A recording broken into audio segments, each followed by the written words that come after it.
Jesús dijo, yo soy la luz que está sobre todas las cosas. Yo soy todo. Todo vino de mí, y todo ha llegado hasta mí.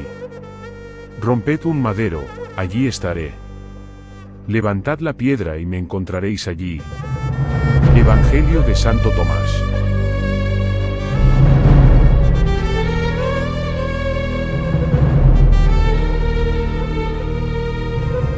Egipto, año 160 después de Cristo. En un tiempo donde el cristianismo aún era un río de corrientes diversas y contradictorias, surgiría una figura destinada a marcar la diferencia, Tertuliano de Egipto. En medio de debates intensos y comunidades fragmentadas, los primeros cristianos comenzaron a hacerse preguntas que hasta hoy siguen resonando. ¿Quién es Dios? ¿Cómo es su naturaleza? ¿De dónde proviene la divinidad? Pero de entre todas esas cuestiones, una se volvió especialmente urgente y desconcertante. ¿De dónde salió Jesús? ¿Es Jesús el Hijo de Dios? ¿Es Jesús Dios mismo? Y si lo es, ¿cómo pudo salir del Padre sin dividirlo, sin romper la unidad divina? Estas preguntas no eran solo filosóficas. Eran explosivas. Y en el corazón de esa tensión empezó a circular una idea. Una noción tan misteriosa como sugerente. Una imagen que intentaba explicar lo inexplicable sin traicionar el misterio. Una palabra, emanación. Quédate, porque lo que estás a punto de descubrir ha estado enterrado bajo siglos de silencio y hoy, finalmente, empieza a salir a la luz. Es conocida la actitud que adoptaron los padres ante el homoousios, de la misma sustancia o de la misma esencia. Unos, de manifiesta aversión, otros, de simpatía, hasta llegar a la definición dogmática de Nicea. La probole, emanación, se halla íntimamente vinculada en su concepto, desde los orígenes, al homoousios. Ambos van incardinados, vincular de manera permanente a un eclesiástico en una diócesis determinada. Usado también como pronominal, por los valentinianos a las procesiones y emisiones. La historia comprensiva de uno o cualquiera de ellos obligaría a seguir la trayectoria de su compañero de origen hasta la separación mutua. Compárese con la obra de Trinitate, libro quinto, capítulos sexto y séptimo, de Dionisio Petavio. En general, todo el mundo se situó fuera del campo gnóstico, en contra de la probole, emanación, valentiniana, porque todos la entendieron como una emisión o generación material. Y con semejante connotación, históricamente infundada, pasó el concepto a los postnicenos, para perderse en algunos concilios y desaparecer en la historia, como noción absurda, indigna de ella. La probole, materialmente entendida, apenas hubiera merecido una leve consideración, a no haberse prestado a explicar conceptos más elevados. Más aún, tampoco las procesiones divinas en general retendrán nuestra atención. En los siglos primeros, el problema de las emisiones se polarizaba en torno a la procesión del Verbo.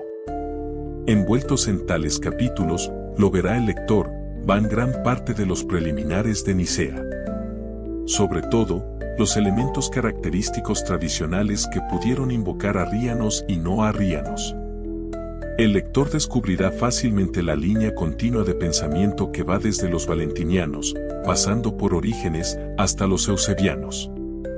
El primer autor latino favorable al uso del término emanación es Tertuliano, antes aún de su rompimiento con la Gran Iglesia.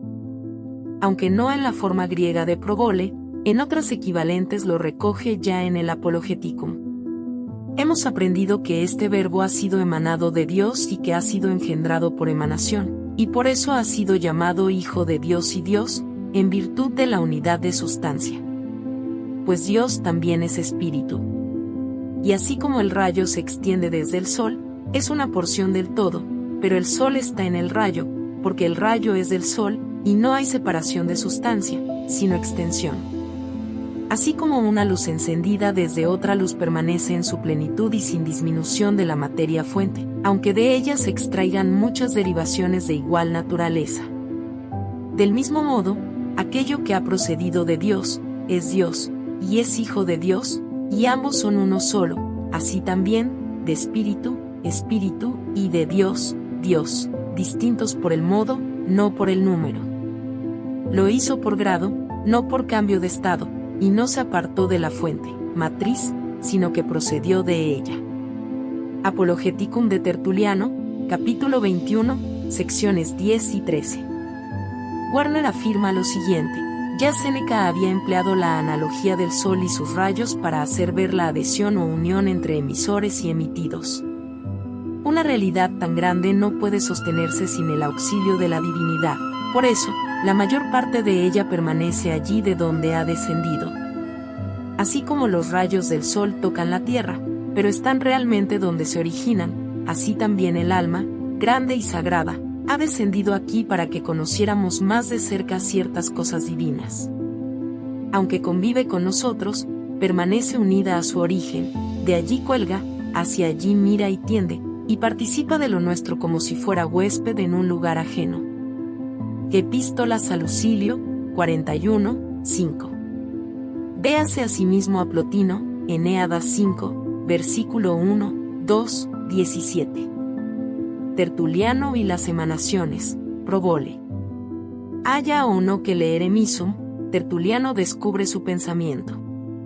El verbo es una probole, emanación, de Dios, primogénita de la creación, emitida como una primera palabra de Dios.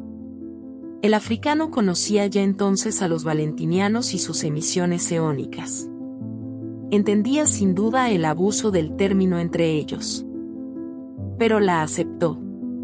Al aceptarlo la Regula Fidei, canonizaba por su cuenta la probole, emanación, de los valentinianos, entendida como en el Apologeticum, o quizá, igual a sí mismo que en el Apologeticum.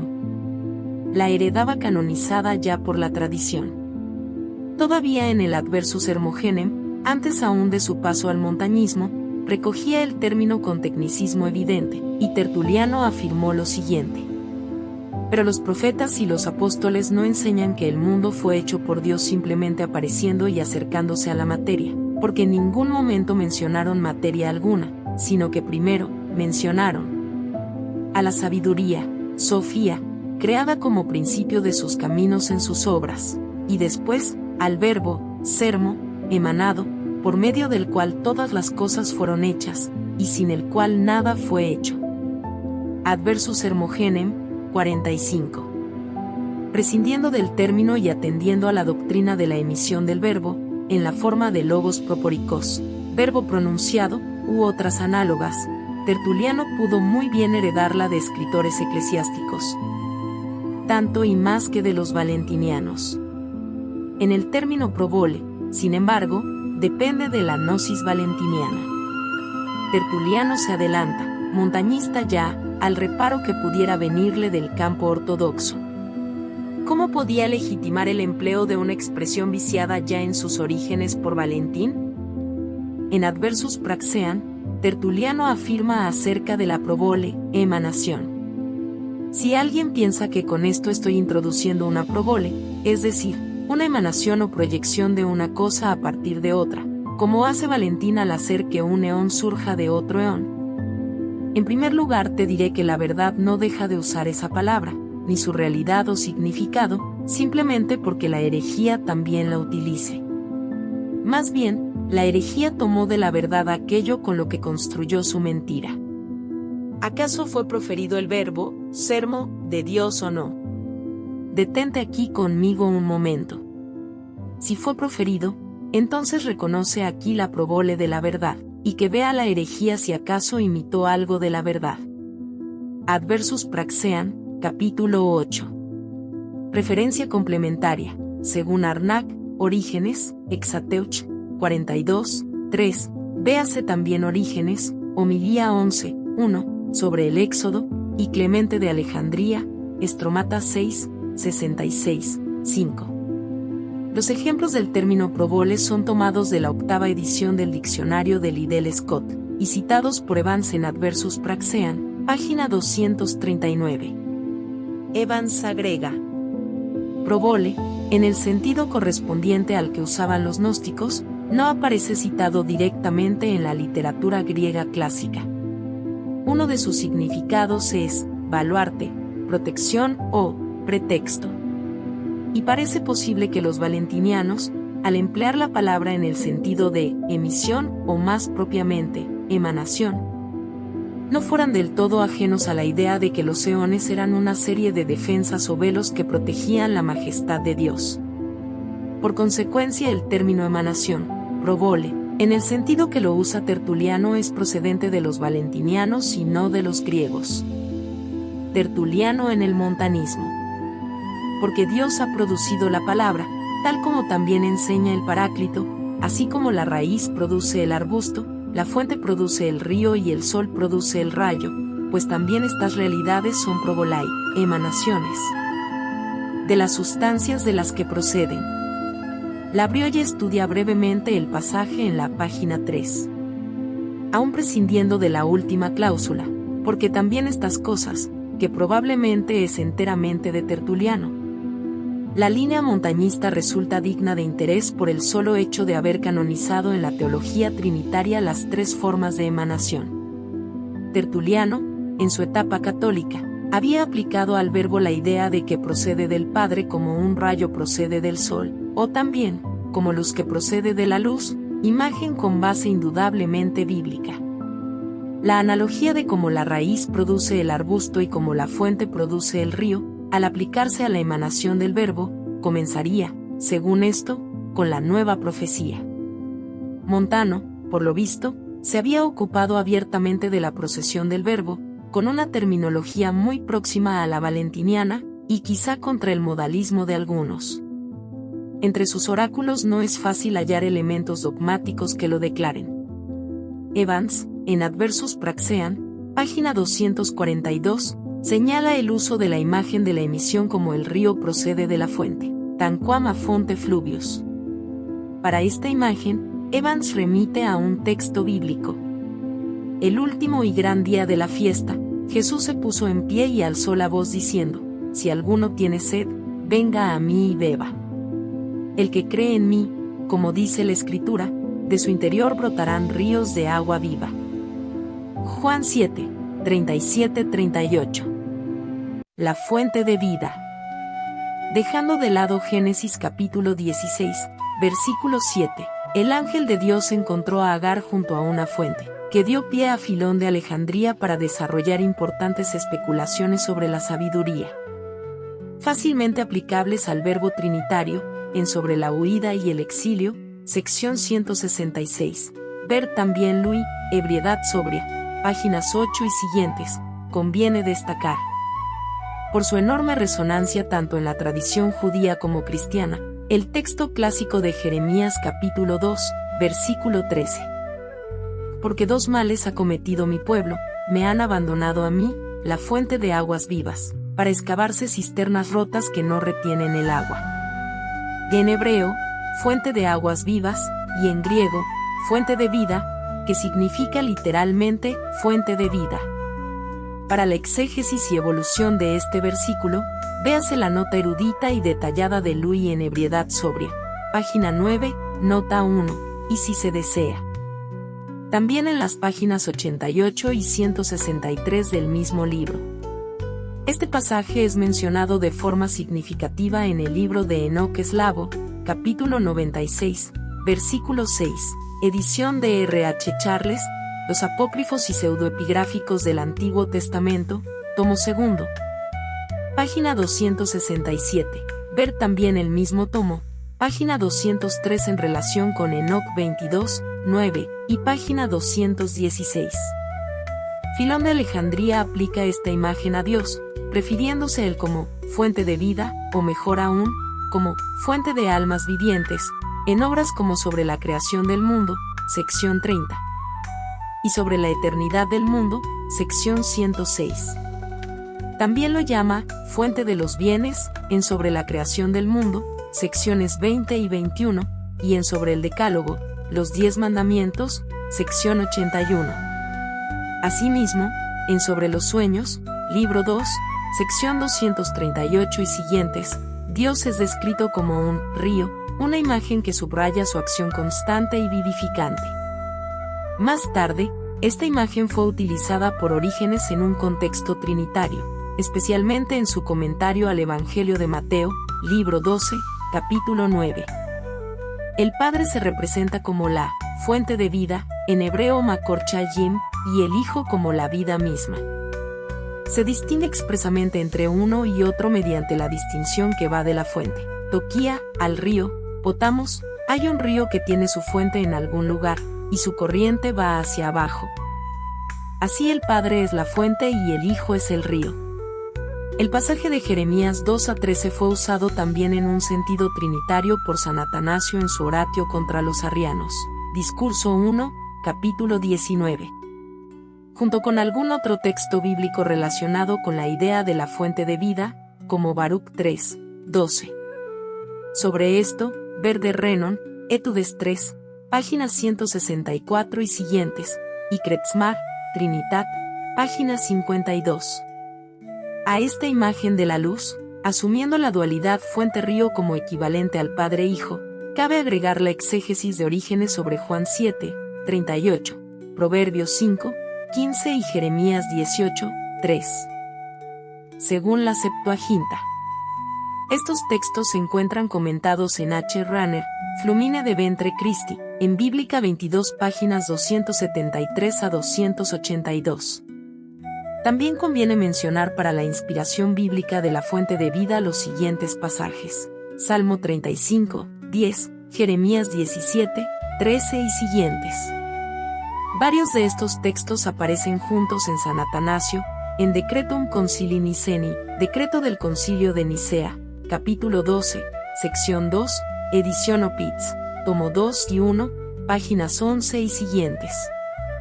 Sin embargo, la expresión, como el río procede de la fuente, tanquam a fonte fluvius, pudo muy bien haber servido a los oráculos montañistas para traducir lugares bíblicos donde no se menciona expresamente la fuente. Tertuliano y los docetas. Es curioso que el montañismo haya sido el primero en desarrollar la teoría de las procesiones divinas utilizando una triple comparación, relacionada con la probolé, emanación, del verbo, consagrando un término con un fuerte matiz material. El interés especial que mostraron hacia el Espíritu Santo, sugiere que también a él debe atribuirse el desarrollo tripartito que Tertuliano daría más adelante a esa comparación inicial, raíz, tronco y fruto. Fuente, río y arroyo. Sol, rayo y ápice. Lo mismo hicieron los docetas de Hipólito afirmando lo siguiente. Los docetas sostienen que Dios es el ser primordial, como si fuera una semilla de higuera, muy diminuta en tamaño, pero infinita en poder. Esta semilla constituye, según los docetas, una magnitud humilde, incalculable en número, y que no sufre ninguna deficiencia en cuanto a la generación. Esta semilla es un refugio para los aterrorizados, un abrigo para los desnudos, un velo para la modestia y el fruto deseado que él salió a buscar, dice, en 3 ocasiones, y no lo halló. Por eso, afirma, maldijo la higuera, porque no encontró en ella ese fruto dulce, el fruto deseado. Pensamos, por tanto, dicen los docetas, que hay 3 partes que son producidas primordialmente por la semilla de la higuera, a saber, el tallo, que constituye la higuera, las hojas, y el fruto, el higo mismo, como hemos declarado antes. De esta manera, afirman los docetas, fueron producidos 3 eones, que son principios surgidos de la causa primordial del universo. San Hipólito de Roma, en su obra Refutación de todas las herejías, libro 8, capítulo 1. Los profetas frigios nos legaron poco en torno a la Trinidad. Sin embargo, los elementos propuestos por el montañista Tertuliano, con su teoría del ratio, Sofía, es decir, el Spiritus, Sermo, repetida en varias ocasiones, sugieren algo en esa misma dirección. El Hijo sería un sermo prolaticio, verbo pronunciado o proferido, nacido de la conjunción de la ratio divina, razón divina, y del pneuma, igual a Sofía, sabiduría, paternos. Como padres. El pneuma quedaría implicado en el oráculo de Montano como entre los valentinianos y Tertuliano. Compárese con lo expuesto anteriormente en la página 457. Friedrich Lofs, Teófilo de Antioquía Autólico, páginas 142 en adelante y 209 en adelante. George Kretzmar, Teología Trinitaria en la Iglesia Antigua, página 23 en adelante. No olvides darle like y suscribirte para estar al tanto de más contenido. La próxima entrega podría ser aún más fascinante. Hasta la próxima.